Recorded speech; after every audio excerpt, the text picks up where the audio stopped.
Nashik TCS प्रकरणावरून अमित ठाकरे हे आक्रमक झाल्यात। मी असतो तर आरोपींना फाशी दिली असती असं अमित ठाकरेंनी म्हटलेलं आहे। असे प्रकार पुन्हा होणार नाहीत याची तुम्ही जाणीव करून दिली पाहिजे असं देखील अमित ठाकरे म्हणतात।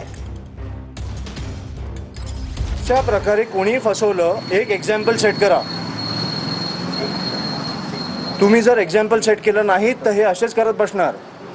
कुठच्या तरी मंत्र्याचे पाय धरून हे बाहेर येणार लोक। राजकीय पक्ष म्हणून काय मी असो तर फाशी दिली असती। कुठेतरी अशा प्रकारे चुकल्यावर आपल्याला कुठेतरी एक हे पाहिजे ना की जाणीव की तुम्ही एक जाणीव करून दिली पाहिजे लोकांना की अशी प्रकारे हे असा प्रकार परत नाही होणार। तर पुणे, नाशिक, मुंबई प्रत्येक शहरामध्ये ड्रग्ज येत आहेत असं अमित ठाकरेंनी म्हटलंय। ड्रग्ज प्रकरण थांबवण्याची ताकद सरकारमध्ये नाहीये का असा सवालही अमित ठाकरे यांनी उपस्थित केलेला आहे। ज्या प्रमाणामध्ये ड्रग्ज घेतलं जातात ते खूप भीषण असल्याचंही म्हणत या ठिकाणी अमित ठाकरे यांनी चिंता व्यक्त केलेली आहे। दोन तरुणांचा जीव जातो या गोष्टीत आणि मला वाटतं की हे ड्रग्ज कुठून येतात आपल्या प्रत्येक शहरांमध्ये येतात। पुणे असेल, नाशिक असेल, मुंबई असेल, हे किती प्रमाणात येतात हे पण मी तुम्हाला सांगेन। हे थांबवण्याची ताकद सरकारमध्ये नाही आहे का?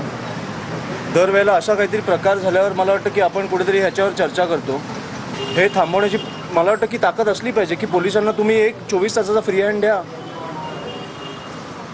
हे सगळ्या गोष्टी सुटतील। मला आता कळायला लागले की शाळांच्या बाजूला ड्रग्ज विकले जातात पुण्यामध्ये, नाशिकमध्ये। ही कुठची परिस्थिती आपण कुठे आणून ठेवलं आपल्या शहरांना?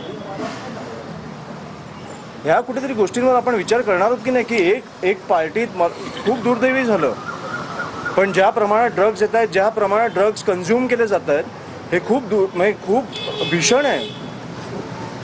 ह्याचे आकडे सरकारकडे नाही आहेत।